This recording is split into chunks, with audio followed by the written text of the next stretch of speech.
खबर लखनऊ से, जहां पर 15 परिवारों ने दोबारा हिंदू धर्म अपनाया है, यानी कि हिंदू धर्म में वापसी की है। हिंदू धर्म में आने वाले लोगों का आरोप है कि उन्हें पहले जबरन डराकर दूसरा धर्म कबूल करवाया गया था। विश्व हिंदू रक्षा परिषद की ओर से धर्म परिवर्तन करवाने वाले लोगों की घर वापसी करवाई गई है। लखनऊ के गोमती नगर इलाके में विश्व हिंदू परिषद ने ऐसे 15 परिवारों के साथ पदयात्रा निकाली जिनका धर्म परिवर्तन करवाया गया था। वहीं पुलिस ने यात्रा को थोड़ी ही दूर पर बैरिकेडिंग लगाकर रोक दिया और आगे न बढ़ने की गुजारिश की।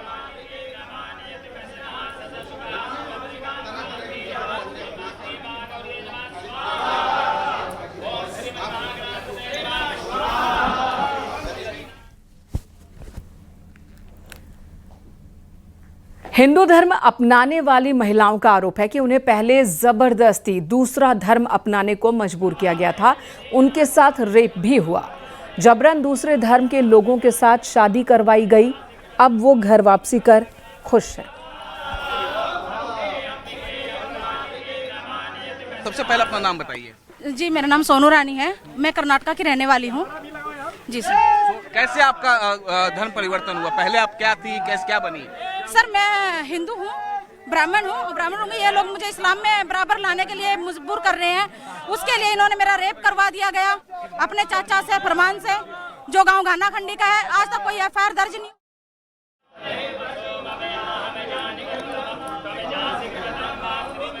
तो लखनऊ से ये तस्वीर आपको दिखा रहे हैं। यहाँ पर 15 लोग जिन्होंने घर वापसी की है, इनका कहना है कि पहले इन्हें डरा धमकाकर दूसरा धर्म अपनाने के लिए मजबूर किया गया था, जिसके बाद से ये परेशान चल रहे थे। महिलाओं ने तो और भी गंभीर आरोप लगाए हैं। इनका कहना है कि इनका रेप तक करवाया गया ताकि ये मजबूर होकर इस्लाम अपना ले। अब इन्होंने घर वापसी की है। झांसी में जमीन और जेवरात के लालच में अपनी सास की हत्या करवाने वाली शातिर बहू पूजा जाटव को लेकर जांच में और भी बड़े खुलासे हुए। 29 साल की पूजा ने झांसी और ग्वालियर में 3 लोगों के साथ शादी की, लिव इन रिलेशनशिप में रही। पहले पति पर फायरिंग कराने का आरोप लगा। पेशी के दौरान झांसी के एक शख्स से मुलाकात हुई। दोनों में प्रेम परवान चढ़ा और शादी कर ली, लेकिन पति की मौत के बाद शादीशुदा जेठ और ससुर से रिश्ते में आ गई। इस बीच सास की भी हत्या करवाई और वजह थी 18 बीघा जमीन। कत्ल की पूरी कहानी सुनेंगे तो आप भी चौंक उठेंगे। ये बहू सोनम से भी ज्यादा खतरनाक है।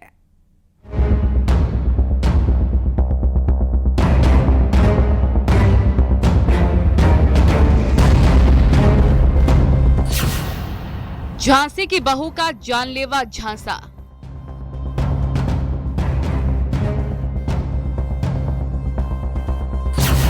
सास बहू का रिश्ता, हत्या की साजिश।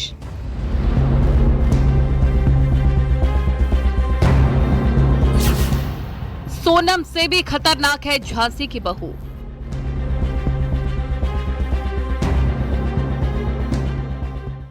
झांसी की इस बहू की शक्ल पर मत जाइए। जो भी इसके झांसी में आया उसकी जिंदगी तबाह हो गई। इश्क और शादी के बंधन में बंधने के बाद लोग रिश्तों की पूजा करते हैं, लेकिन झांसी की बहू पूजा ने ऐसा खूनी प्लान बनाया जिसने हर किसी को सन्न कर दिया।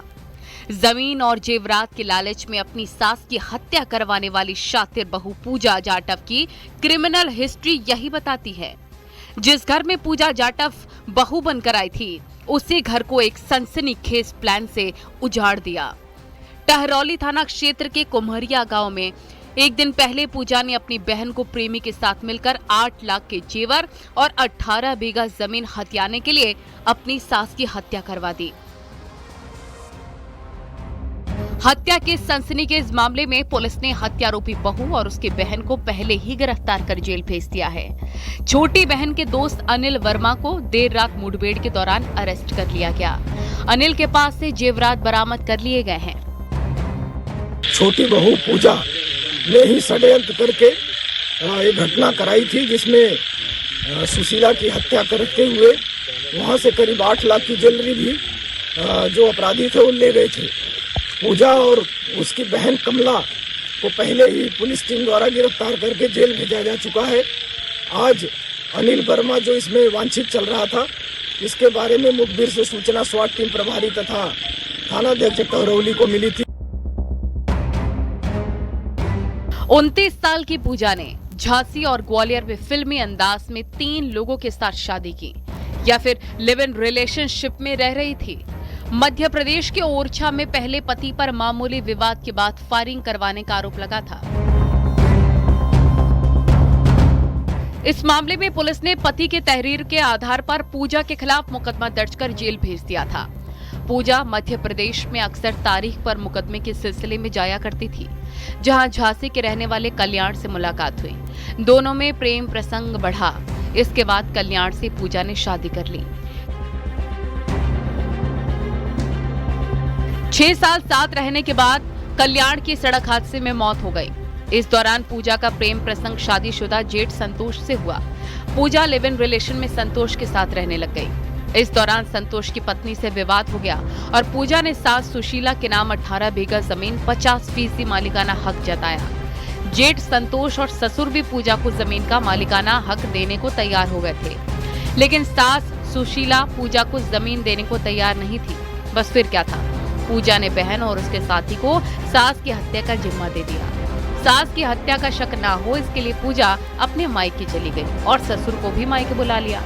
हत्यारोपी अनिल और पूजा की छोटी बहन कमला उर्फ कामिनी ने सुशीला को नशे का इंजेक्शन लगाने के बाद उसकी गला घोटकर हत्या कर दी और दोनों लाखों के जेवरात लेकर फरार हो गए। यहाँ घर आए, घर पे चाची थी नहीं तो वहाँ बीड़ा में गए। वहाँ पे चाची ने उन दोनों को चाय पिलाई। बोल रहे थे कि हम सेवड़ा के हैं। उन्होंने बोला ये यहाँ हमारे चाची को उनसे जानकारी थी कि हम पूछा कि भाई कहाँ के हो, बोले हम सेवड़ा के हैं। इतना बोलकर और अंदर घुस गए। उन्होंने चाय पी। जब चाचा ग्वालियर थे, ये 2 बजे लौट कर आए, उन्होंने देखा मृत घोषित हुई। काउंटर अटैक में अनिल वर्मा के पैर में गोली लगी। इसको हिरासत में लिया गया तो इसके पास से जो उस दिन ज्वेलरी ये लोग लेकर के गए थे वो बरामद हुआ है, जिसकी कीमत करीब 8 लाख रुपए है। संपूर्ण घटना के संबंध में एफआईआर पंजीकृत करते हुए अग्रिम वैधानिक कार्रवाई की जा रही है। सुशीला के पति ने टहरौली थाने में केस दर्ज कराया था। पुलिस ने जैसे ही पूरे मामले की पड़ताल शुरू की, पुलिस की शक की सुई बहू पूजा के ही इर्द गिर्द घूमने लगे। पूजा को हिरासत में लेकर जब कड़ाई से पूछताछ की तो शातिर बहू का झूठ बेनकाब हो गया। बहरहाल शातिर बहू के कातिल रूप को देखकर लोग कह रहे हैं कि पूजा तो सोनम से भी ज्यादा खतरनाक निकली। फिलहाल बहू पूजा, उसकी बहन और प्रेमी अनिल सलाखों के पीछे हैं। झांसी से न्यूज़ 18 के लिए अश्विनी मिश्रा की रिपोर्ट।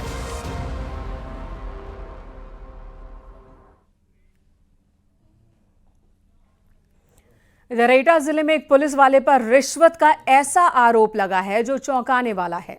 आरोप है कि नाबालिग लड़की से रेप की कोशिश और पॉक्सो एक्ट से जुड़े केस में जांच करने पहुंचे दारोगा ने महज 6 समोसे में अपना ईमान बेच दिया। जांच के दौरान आरोपी की समोसे की दुकान से रिश्वत में समोसे लिए और केस फाइनल रिपोर्ट लगा दी। कह दिया कि ऐसी कोई घटना ही नहीं हुई।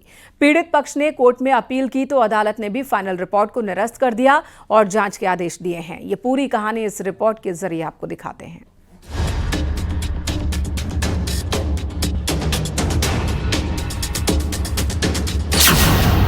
छह समोसे में बिक गया दारोगा।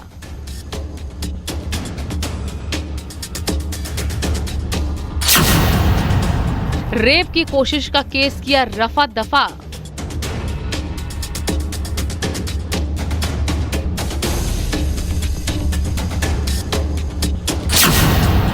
अदालत ने दिखाई सख्ती, रद्द की फाइनल रिपोर्ट।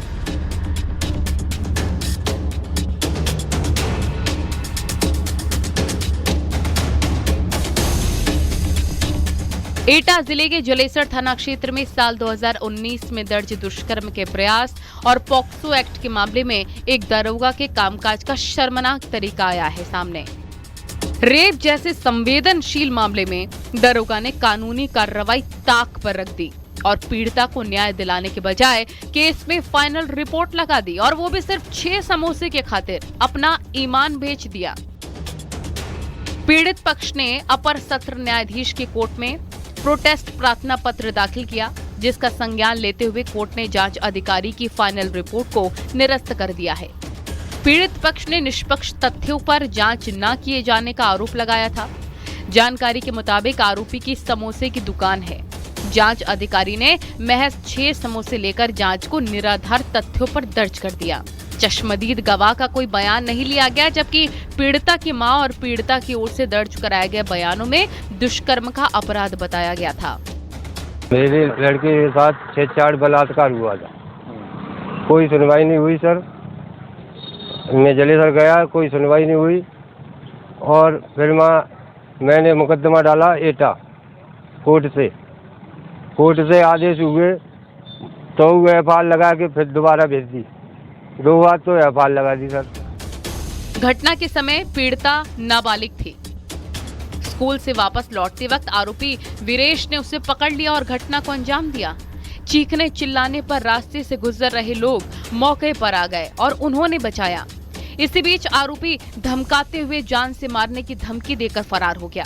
पीड़िता और उसके परिजन जब थाने गए तो एफआईआर दर्ज नहीं की गई और न ही पीड़िता का मेडिकल परीक्षण कराया गया। पुलिस के बड़े अधिकारियों से शिकायत के बावजूद कोई कार्रवाई नहीं हुई। थक हारकर पीड़ित पक्ष को कोर्ट की शरण लेनी पड़ी, लेकिन जांच अधिकारी ने साल 2019 में ही फाइनल रिपोर्ट लगा दी और कहा ऐसी घटना नहीं हुई। पीड़ित पक्ष ने फाइनल रिपोर्ट को चैलेंज किया और अदालत ने फाइनल रिपोर्ट निरस्त करते हुए साल 2024 में जांच के आदेश दिए। जांच अधिकारी ने फिर से जांच रिपोर्ट दिसंबर 2024 में दाखिल कर दी। पीड़ित पक्ष ने जून 2025 में फिर से प्रोटेस्ट पिटीशन दाखिल की।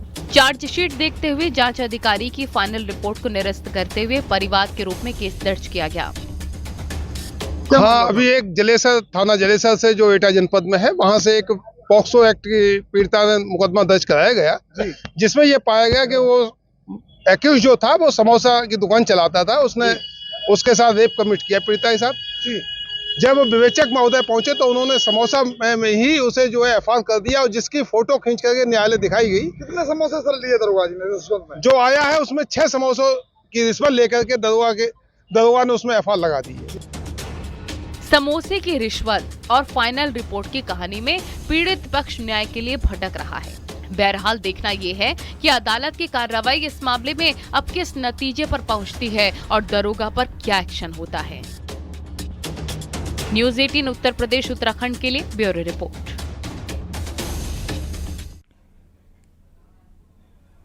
एक लड़का जिसका नाम एक पुलिस वाले से मिलता था, दोस्ती हुई, पुलिस वाले के घर पहुंचा। एक दिन दोस्त की वर्दी पहनी तो उसे लगा कि ये वर्दी तो रौब झाड़ने वाली हो सकती है। बस फिर क्या था, पुलिस की नकली वर्दी सिलवाई और खुद को पुलिस वाला बताने लगा, रौब झाड़ने लगा। वो भी यूपी ही नहीं, असम, मेघालय और दिल्ली तक। अपना नाम रखा राहुल त्यागी, लेकिन असली नाम है नौशाद। वर्दी का रौब झाड़ते हुए इसने 1-2 नहीं बल्कि 10 महिलाओं का शारीरिक शोषण किया, 20 गर्लफ्रेंड्स बनाए। पुलिस ने इसे फिलहाल दबोच लिया है।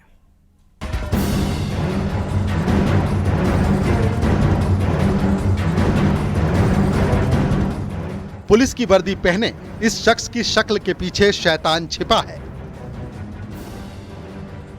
अपना नाम राहुल त्यागी बताता है, लेकिन असली नाम नौशाद त्यागी है। काम नकली वर्दी पहनकर फर्जी कांस्टेबल बनकर महिलाओं को प्रेम जाल में फंसाकर इश्कबाजी करना, उनका शारीरिक शोषण करना और मकसद है जिहादी सोच। मुजफ्फरनगर पुलिस ने एक ऐसे ही फर्जी कांस्टेबल को गिरफ्तार किया है। खाकी वर्दी पहनकर ये भोली भाली महिलाओं पर वर्दी का रौब गालिब कर उन्हें अपने प्रेम जाल में फंसाता था और उसके बाद उनका शारीरिक शोषण करता था। 10वीं पास इस फर्जी वर्दीधारी के दिल्ली, गाजियाबाद, बुलंदशहर, मथुरा, संभल, मुजफ्फरनगर और मेघालय से असम तक कनेक्शन है। अपना नाम बदलकर यह खुद को फर्जी कांस्टेबल बताता और तकरीबन 20 ऐसी महिलाओं को अपने प्रेम जाल में फंसाया जिनके पति की या तो मौत हो चुकी है या जो महिलाएं अपने पति से अलग रहती हों।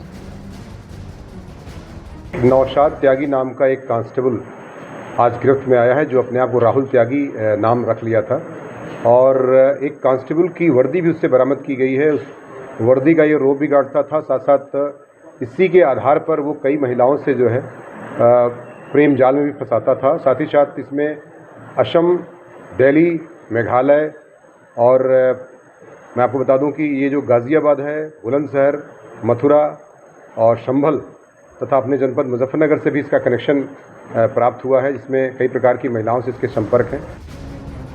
पुलिस के मुताबिक शातिर नौशाद त्यागी पिछले तकरीबन 3 साल से ऐसी महिलाओं को अपना टारगेट बनाता था जो अकेली रहती हों।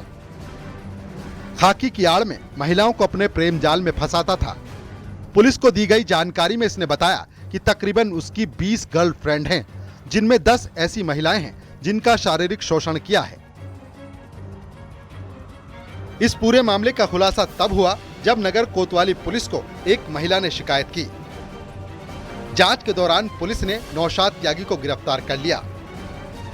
जैसा कि पूछताछ से इसने स्वीकार किया कि पिछले दिनों में संभल में जब ये एक दोस्त अपने सिपाही के साथ रह रहा था, तो वो मध्य प्रदेश में कोई चुनाव में गया हुआ था, तो उसकी वर्दी इसके बैग में छूट गई थी, इसके दोस्ती थी, तो उसी वर्दी को, उस सिपाही का नाम भी नौशादी जैसा कि ये बता रहा है, और उस सिपाही को के उस वर्दी को अपने बैग में रखकर फिर उसी से इसके दिमाग में जो खुराफात आई और उस वर्दी को पहन करके फिर इसका दुरुपयोग करना इसने शुरू किया। कम से कम 18 से 20 गर्लफ्रेंड हैं और 10 ऐसी महिलाएं हैं जिनसे इनके शारीरिक संबंध बताया जाता है, खुद ही बता रहा है।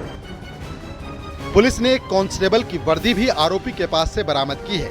इसके अलावा पुलिस को ऐसी जानकारी भी हाथ लगी है जिसमें कई राज्यों में इसका कनेक्शन सामने आया है। पुलिस ने गंभीर धाराओं में केस दर्ज कर आरोपी नौशाद को सलाखों के पीछे भेज दिया है। विनेश पवार, न्यूज़ 18, मुजफ्फरनगर।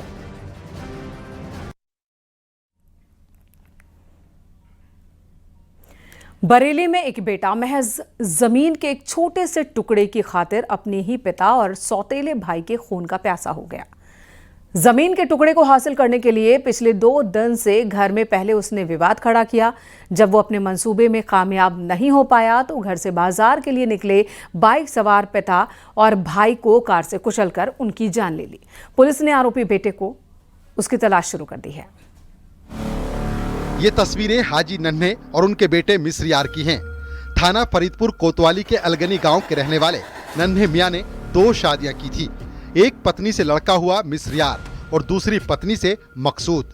हाजी नन्हे ने अपने जीते जी मकान, जमीन जायदाद सब कुछ दोनों बेटों में बांट दिया और एक 1.5 बीघा जमीन का टुकड़ा अपने पास रख लिया। बेटा मकसूद इस जमीन के टुकड़े को भी हासिल करने के लिए जिद कर बैठा। पिता ने अपने जीते जी इस 1.5 बीघा जमीन के टुकड़े को किसी को न देने की बात कही और कहा कि मेरे मरने के बाद इस 1.5 बीघा टुकड़े को तुम दोनों आधा आधा बांट लेना।